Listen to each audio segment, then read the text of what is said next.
Welcome to the Miami Sports Vibes YouTube channel. Here, recapping the Dolphins' loss against the Arizona Cardinals. Listen, I'm at a loss of words, man. It's just pure frustration right now. It's like this Dolphins team and organization just continues to find ways on how to lose and how to just depress us Dolphin fans out here. It's getting ridiculous, man. You right when you think you can have just a little bit of optimism, you have Tua coming back from his concussion. Okay, for opening drive touchdown. The defense is balling in the first half, and you kind of start to get a glimpse. All right, got a fairly easy schedule with the exception of the Buffalo game next week. You want to take care of business, take advantage. You're at home, crowd is into it. Tua looks good. He's getting the ball out quickly, and damn, man, just another heartbreaking loss for this Miami Dolphins team, for the Dolphins fan base like myself and you guys watching. It's just like, damn, man, the Dolphins do it again. Rip our hearts out again. And this might be the nail on the coffin, ladies and gentlemen. I know we have flirted with that in the past here. I know I have mentioned it on my recap videos, when we were without Tua. But now with Tua back, that little optimism that any Dolphin fan, including myself, had, it's got to be out the window. I mean, losing to the Arizona Cardinals, a team that is not that good, that is not that ready yet, a team that is not world beaters out here, although they have some talent. Obviously, James Conner, Trey McBride, Marvin Harrison Jr., they're no joke. But listen, ladies and gentlemen, they're not world beaters out here. All right? Like, we're the Miami Dolphins. You look at this team from a roster perspective, comparing rosters, the Dolphins should have won this game easily. The Dolphins should have been able to put up, over 30 points probably in this game. I mean, other teams put up big stat lines against the Arizona Cardinals. And it's tough. It's getting tough to watch. It seems like it's unfortunate because you have the Dolphins quarterbacks that weren't able to move the ball when Tua was out, and then you have the defense balling. Now you start to get the offense moving the ball, and now the defense is giving up yardage left and right. It's like you can't have two good sides of the ball just playing well at the same time for the Dolphins. It does not exist. And it is clearly frustrating, and I don't even know where to start. I don't know where to start, but I'm this might be the nail in the coffin. As I mentioned, we have Buffalo next week. Am I really going to sit here and believe that this Miami Dolphins team is going to go into Buffalo and beat Buffalo? Ladies and gentlemen, we're 2-5. And quite frankly, I think it takes 10 wins at minimum to get to the playoffs, which means you only have 7 losses to go for. There's 2 losses left in the schedule, is what I'm saying. You still got Buffalo. You still got San Francisco. You got a tough primetime game in Cleveland in the cold. All right. You got the Jets twice, even though the Jets, are losing as well, and they look like garbage. But pretty hard to beat the Jets twice. All right. You can't sleep on that. Rams look like they're back. They're on your schedule. I mean, putting up with Puka and Cooper Kupp is going to be challenging. And the Dolphins did this to themselves, man. So let's look at the first half stats. And this is what's mind-boggling because, things were really starting. Things felt good all game. But, man, that second half was disastrous. What do I mean, man? I mean, the first of all, opening touchdown was awesome. Tua looked great. Tua was getting the ball out quickly, and you kind of saw the offense moving the chain. And that's something that we have not seen from this Dolphins team for weeks. You finally got to see an opening drive touchdown. You finally got to see the Dolphins with a lead, not playing from behind. And you finally got to see a nice, competent offense go to work. You see the confidence. You saw Tyreek Hill get involved. You saw Jalen Waddle got involved late. Mind you, a couple drops in there, but you saw Jonnu Smith. You saw Jalen Wright get some positive touches. You saw Raheem Mostert deliver with touchdowns. You saw Devon Achane. I mean, everything started to kind of click where kind of what we've been waiting to see all along. And the defense continues to ball. I mean, shutting down the run in the first half, only having the Cardinals score 7 points in the first half. And the first half stats, as you see right there, I mean, we was up 13-7, only allowing 7 points. I mean, we were all over them. Kyler Murray, 79 yards passing at the half. We had 155. We dominated time of possession. Our rushing stats were better than theirs. We're leading 59-32. So we were stopping the run effectively. We were stopping their pass. Our yards per play, we were just killing them on all cylinders. Total yards over 100 more yards than them. Running more plays. Third down efficiency was there. A very little penalties, no turnovers, and dominating time of possession. And you see the stats right here. Tua finishing with 162 yards at the half, 19 for 25. Nice little stat line, which you love to see. You see Devon Achane there with 6 carries for 39 yards. I thought that was positive. Jalen Wright with 2 big runs, 2 for 18. I thought he should have got more touches, but that's neither here or there. Tyreek Hill finally starting to get involved, that you see in the first half. 5 catches for 69 yards on 8 targets. Tyreek Hill has been a guy that has been very vocal about having his guy Tua back. Devon Achane, as you see, he can do a little bit of everything, catch and run. Absolutely love his stat line there. And at that point, you're kind of thinking like, okay, let's just get some points. Like, obviously, we're moving the ball, we're running the ball effectively, we're getting our guys involved like Tyreek Hill.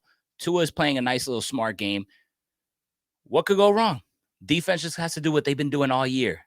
And man, I mean, how quickly did that change? How quickly did that change? I mean, we got beat up in the second half. Look at these stats. It's alarming when you compare both of the stat lines from halftime to the final game. I mean, I said that we were killing them in total yards by 100, and they ended up having more yards with us to end the game. Their passing yards went from what? Below 100 to 307. Inexcusable. Their rushing yards, they got it going towards the end of the game there, and they had more penalties than us. We dominated time of possession still, but the Arizona Cardinals made plays when it mattered most. I mean, Marvin Harrison Jr. could not be stopped. He was absolutely cooking Jalen Ramsey. It did not matter who was on him. Trey McBride as well, another guy. Both of them finishing with over 100 yards receiving. The Dolphins looked like they couldn't stop a nosebleed, and the Cardinals ended up winning this game by 1 point, scoring 28 points. So giving up 21 points in the second half after giving up only 7, Kyler Murray started to get going with his legs, starting to get going passing the ball, and it looked like the Dolphins couldn't even keep up. It was like, what defense am I watching? Obviously, the offense, it looked a little bit slow compared to the first half. Obviously, you did deliver with a touchdown, had a couple nice drives here and there, but at the end of the day, the Dolphins had a chance to win this game by putting the game away, dominating the clock. Time management. It's always been key into his resume. He knows how to put the game away, but McDaniel and the offense were not able to do that, giving Kyler Murray an opportunity, and he drove them boys all the way downfield for a heartbreaking field goal to end the game. And the stats read off as this for the Cardinals. Like I mentioned, man, 307 passing yards to Kyler Murray, 2 touchdowns, no interceptions. That's inexcusable after you shut him down in the first half to give up 307 passing yards at the end of the game. Most of this is in the second half, ladies and gentlemen. I mean, over 200 yards in the second half from Kyler Murray. It's ridiculous. It is ridiculous. You see the stat line from their receiving core at the bottom. Trey McBride, 9 catches for 124 yards on 11 targets. This guy could not be stopped. Marvin Harrison Jr., a rookie with 6 catches for 111 yards and a touchdown. He could not be stopped. Not Jalen Ramsey, who people rave about, including myself. He couldn't stop him. Not Cam Smith. It doesn't matter who was out there. I mean, they were doing whatever they wanted to do. Kyler Murray with 19 rushing yards as well, but it's not even about his rushing yards. It's the way he's able to just evade sacks, move around in the pocket by himself sometimes to hit these receivers. That was a constant recipe that we saw throughout the entire game late, and it was disgusting. What did the Dolphins do to match? 234 passing yards total for Tua. So obviously, after the first half, you had a pretty nice stat line in the first half with 162, as you see on the screen, 162 at half. And then he finished with 234. So not even 100 total yards in the second half, way lower than that, which is a big disappointment for the Dolphins offense. Devon Achane ended up with 97 yards, 47 being on 1 run. So I don't know if you want to give too much credit there. Tyreek, who had 5 receptions in the first half, finished with 6. So only 1 catch in the second half. Jalen Waddle got it going a little bit. He finished with 4 for 45. But man, this Dolphins team, again, beating themselves. I mean, Tua not being able to have, at least 100 passing yards. He got held to under 100 passing yards in the second half. The Cardinals defense made adjustments, limiting Tyreek Hill to one catch in the second half as well. And Mike McDaniels absolutely had no answer. He had no answer at the end of the day. When push came to shove, the Dolphins folded, giving up a bunch of points to the Arizona Cardinals, a bunch of yards to these wide receivers for the Cardinals, keep not being able to get home on Kyler Murray. He can do whatever he wanted. And then, the offense just not moving efficiently. And the excuse we've been hearing all along was wait till we get Tua back. Once we get Tua back, we're going to start moving the chains. Once we get Tua back, Jalen Waddle's going to get these targets and get these receptions. Tyreek Hill's going to have a touchdown. Tyreek Hill this, Tyreek Hill that.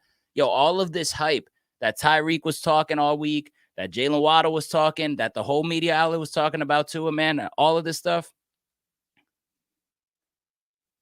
You lose to a Cardinals team.